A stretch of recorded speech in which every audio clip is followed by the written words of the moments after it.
ସଂକ୍ରାନ୍ତି ବୈଦିକ ଜ୍ୟୋତିଷ ଶାସ୍ତ୍ର ଅନୁଯାୟୀ ଭଗବାନ ସୂର୍ଯ୍ୟନାରାୟଣ ମକର ରାଶିରୁ ବାହାରି କୁମ୍ଭ ରାଶିରେ ସଂକ୍ରମଣ କରିବା ଅଥବା କୁମ୍ଭ ରାଶିରେ ପ୍ରବେଶ କରିବାକୁ କୁମ୍ଭ ସଂକ୍ରାନ୍ତି କୁହାଯାଏ।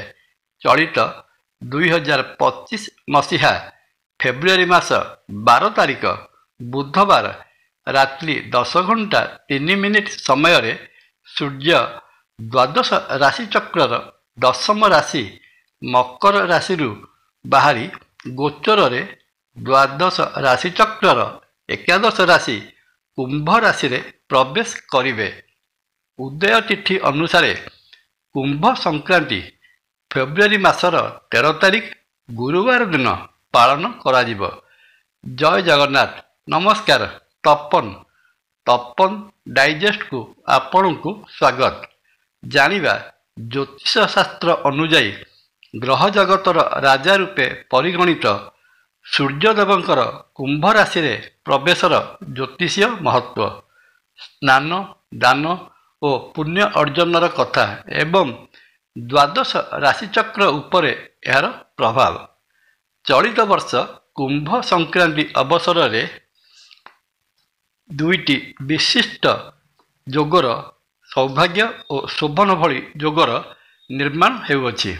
ଏହି ଦୁଇଟି ବିଶେଷ ଶୁଭଯୋଗ ସହିତ ଅଶ୍ଳେଷା ଓ ମଘା ଦୁଇଟି ଯାକ ନକ୍ଷତ୍ର ଭୋଗ ହେଉଥିବା ସଙ୍ଗେ ସଙ୍ଗେ ଶିବବାସ ନାମକ ଏକ ସୁନ୍ଦର ଯୋଗର ମଧ୍ୟ ସୃଷ୍ଟି ହେଉଅଛି।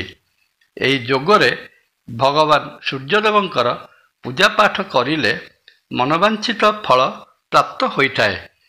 କୁମ୍ଭ ସଂକ୍ରାନ୍ତିର ପୁଣ୍ୟକାଳ ଦିନ 12:36 ଠାରୁ ଆରମ୍ଭ ହୋଇ ସନ୍ଧ୍ୟା 6:10 ପର୍ଯ୍ୟନ୍ତ ରହିବ।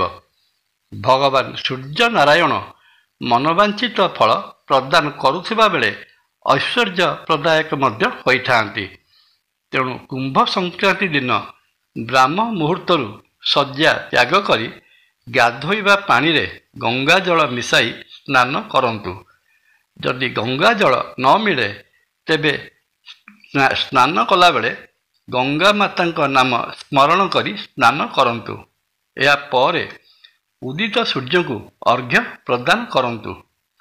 ଘରେ ଘିଅ ଦୀପ ପ୍ରଜ୍ୱଳନ କରି ସୂର୍ଯ୍ୟଦେବଙ୍କର ମନ୍ତ୍ର ଓಂ ଜବା କୁସୁମ ସଂକାଶଂ କାଶ୍ୟପେୟଂ ମହାଦୁତିଂ ଧାନ୍ତ୍ୱରିଂ ଶରପାପଘ୍ନଂ ପ୍ରଣତୋସ୍ମି ଦିବାକରଂ ଜପ କରନ୍ତୁ କିମ୍ବା ଆଦିତ୍ୟ ହୃଦୟ ସ୍ତୋତ୍ର ପାଠ କରନ୍ତୁ। ସଂକ୍ରାନ୍ତିର ପୁଣ୍ୟକାଳ 13 ତାରିଖ ଗୁରୁବାର ଦିନ 12:36 ଠାରୁ ଆରମ୍ଭ ହୋଇ ସନ୍ଧ୍ୟା 6:10 ପର୍ଯ୍ୟନ୍ତ ରହୁଥିବାରୁ ଏହି ସମୟରେ 12ଟି ଯାକ ରାଶିର ବ୍ୟକ୍ତିବିଶେଷ ଅଭାବୀ ଲୋକଙ୍କୁ ଅନ୍ନ ବସ୍ତ୍ର ଓ ଧନ ଦାନ କଲେ ସମସ୍ତ ମନସ୍କାମନା ପୂରଣ ହୋଇ ଘରେ ଧନର ଅଭାବ ରହୁଥିଲେ ଘର ଧନଧାନ୍ୟରେ ପରିପୂର୍ଣ୍ଣ ହେବ। ପରିବାର ମଧ୍ୟରେ ସୁଖ ଶାନ୍ତି ବିରାଜମାନ କରିବ। ନିରୋଗ ରହିବେ। ରୋଗରେ ପୀଡ଼ିତ ଥିଲେ ଆରୋଗ୍ୟ ଲାଭ କରିବେ। ରାଜକୀୟ କାର୍ଯ୍ୟରେ ବାଧା ଆସୁଥିଲେ ବାଧା ଦୂର ହୋଇ ସମସ୍ତ କାର୍ଯ୍ୟ ସୁଚାରୁ ରୂପେ ସମ୍ପନ୍ନ ହୋଇଯିବ। ସରକାରୀ ଚାକିରି ଆଶାୟୀ ଛାତ୍ରଛାତ୍ରୀମାନେ ଏହି ଉପାୟ ଅବଲମ୍ବନ କଲେ ଗଭର୍ଣ୍ଣମେଣ୍ଟ ଜବ୍ ବା ସରକାରୀ ଚାକିରି ପାଇବାର ପଥ ସୁଗମ ହେବ। ଉଚ୍ଚଶିକ୍ଷା କ୍ଷେତ୍ରରେ କୃତିତ୍ୱ ହାସଲ କରିବେ। ଜୟ ଜଗନ୍ନାଥ। ଭିଡ଼ିଓ ଭଲ ଲାଗିଲେ ଲାଇକ୍, କମେଣ୍ଟ, ସବସ୍କ୍ରାଇବ୍ ଓ ସେୟାର କରିବାକୁ ଅନୁରୋଧ। ନମସ୍କାର। ତପନ।